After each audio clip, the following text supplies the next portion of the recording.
Corporator కంటే ఎక్కువ, MLA కంటే తక్కువ అని మాట్లాడడం బహిరంగంగా ఒక డిప్యూటీ సీఎం స్థాయి వ్యక్తిని. ముందుగా 99 టీవీ ప్రేక్షకులకు నమస్కారం. అలాగే ప్యానల్లో ఉన్న పెద్దలకి మీకు కూడా నమస్తే అండి. సార్, ఈ పాలిటిక్స్లో ఒకళ్ళనొకళ్ళు ఆడిపోసుకోవడం, ఒకళ్ళ మీద ఒకళ్ళు వ్యక్తిత్వహనం, ఈ ప్రశాంత్ కిషోర్ గారు ఎప్పుడైతే దేశానికి దాపరించాడో ఆ రోజు నుంచి దరిద్రం మొదలైంది. అంతవరకు ఈ వ్యక్తిత్వహననాలు లేవు. వ్యక్తిగతంగా ఒకళ్ళనొకళ్ళు దూషించుకోకుండా పార్టీ విధానాలతో ఒక పార్టీ నా విధానాల ముందు వీళ్ళ విధానాలు ఎంత అన్న చర్చలు ఉండేవి. మా దౌర్భాగ్యం ఏంటంటే ఇప్పుడు ఒకళ్ళు వ్యక్తిగతంగా కామెంట్ చేసిన దానికి ఏమని మాట్లాడాలి దాంట్లో. అక్కడున్న సిచ్యువేషన్లో ఒక విలేకరు అడిగిన ప్రశ్నకి పవన్ కళ్యాణ్ గారిది ఒక స్పాంటేనియస్ ఆన్సరు. ఎందుకంటే అప్పుడు జర్మనీ ఎలక్షన్స్ ఆ రోజు జరుగుతున్నాయి, దాంతో అనుసంధానించి మాట్లాడాడు. ఈయన అడిగిన దానికి స్పాంటేనియస్గా ఏంటంటే ఇక్కడ దేశంలో జరుగుతున్న అపోజిషన్ దాని గురించి ఆల్రెడీ అతను లెబోరియస్ ఎక్స్ప్లెనేషన్ ఇచ్చిన తర్వాత దాని జరిగిన ఇన్స్టంటేనియస్ ఆన్సర్కి అతను ఇచ్చిన స్పాంటేనియస్ ఆన్సర్స్, ఈ స్పాంటేనియస్గా వచ్చే మాటలకి ఆన్సర్స్కి దానికి వివరణాత్మకంగా అంటే మనతో కాదు, అది ఓన్లీ సోషల్ మీడియా ట్రోలింగ్లోనే వాళ్ళ సమాధానాలు చెప్పుకుంటూ కూర్చుంటారు. అంతే ఏంటంటే వివరణాత్మకంగా దానికి మాట్లాడడం ఎంతవరకు సమంజసం అంటే ఒక వ్యక్తి దగ్గర నుంచి ఒక పొల్లు మాట వస్తే ఇంకో వ్యక్తి దగ్గర నుంచి కూడా పొల్లు మాట వస్తూనే ఉంది ఈరోజు.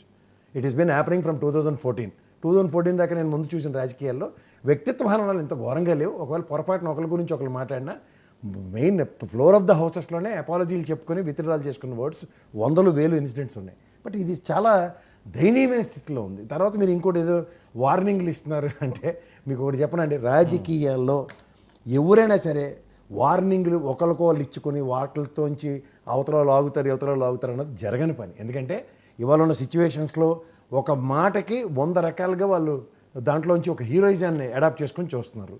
ఇప్పుడు ఇవాళ 12B గురించి ఎప్పుడైతే గౌరవ స్పీకర్ గారు మాట్లాడిన దాంట్లో ఈయనకి ఎట్టి పరిస్థితుల్లోనూ మేము అపోజిషన్ స్టేటస్ ఇవ్వట్లేదు అని చెప్పడం ఒక స్పీకర్ అనే వ్యక్తి యొక్క ఇండివిజువల్ డిస్క్రిప్షన్ అని ఇంకోసారి ప్రూవ్ అయింది. ఎందుకంటే ఇవాళ రాజ్యాంగ పరంగా కూడా ఫ్లోర్ ఆఫ్ ద హౌస్లో స్పీకర్ అనే వ్యవస్థ తీసుకునే నిర్ణయాల మీదే ఆధారపడి ఉంటున్నాయి.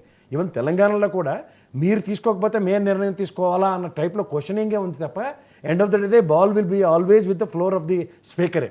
సో అంచేది ఈ అపోజిషన్ ఇవ్వడం కానీ లేకపోతే ఫ్లోర్లో ఒక లీడర్ యొక్క రాజీనామాని యాక్సెప్ట్ చేయడం అన్నీ అనుకుంటే ఇలా చిటికల మీద యాక్సెప్ట్ చేస్తున్నారు, అనుకోకపోతే సంవత్సరాల తరబడి యాక్సెప్ట్ చేయని విషయాలు చూస్తున్నాం.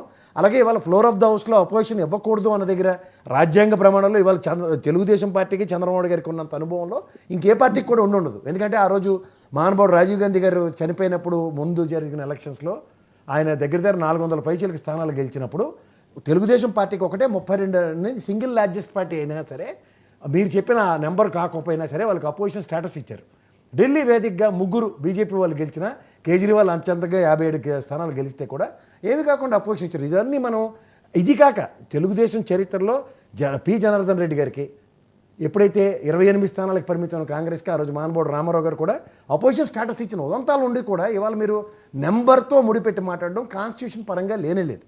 అంచేత ఆ సిచ్యువేషన్ ఎప్పుడైతే అట్రిబ్యూట్ అవుతుందో దానికి అనవసరంగా ఎవరు పడితే వాళ్ళు ఏదైతే మాట్లాడుతున్నారో స్పీకర్ వ్యవస్థ కూడా దానికి అనుగుణంగా ఉన్నప్పుడు ఇవాళ ఒక సిచ్యువేషన్ ఫ్లేరప్ అయినప్పుడు అడిగిన సమాధానానికి వచ్చిన స్పాంటేనియస్ ఆన్సర్ కింద దాన్ని చూడాలి, అంతకనే వెళ్ళి. సో ఇప్పుడు ఇది పెద్దగా సీరియస్ తీసుకోవాల్సిన ఏ సీరియస్ ఉంటుందండి. ఇప్పుడు వీళ్ళు బ్రహ్మాండంగా కలిసికట్టుగా ఉన్నారు. ఏది ఎన్డీఏ కార్పొరేట్ స్థాయి అంటే ఇప్పుడు కీర్తన గారు ఆవిడ చాలా ఎమోషనల్ అయ్యారు, చాలా ఆగ్రహాన్ని వ్యక్తం చేశారు.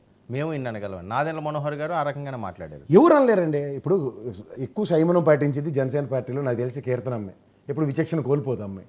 అలాంటి తను బ్యాలెన్స్ అంటే ఎవరైనా అధినాయకుడి మీద ఒక మాట వచ్చినప్పుడు వాళ్ళు అధికార ప్రతినిధుల స్థాయిలో ఇది కరెక్ట్.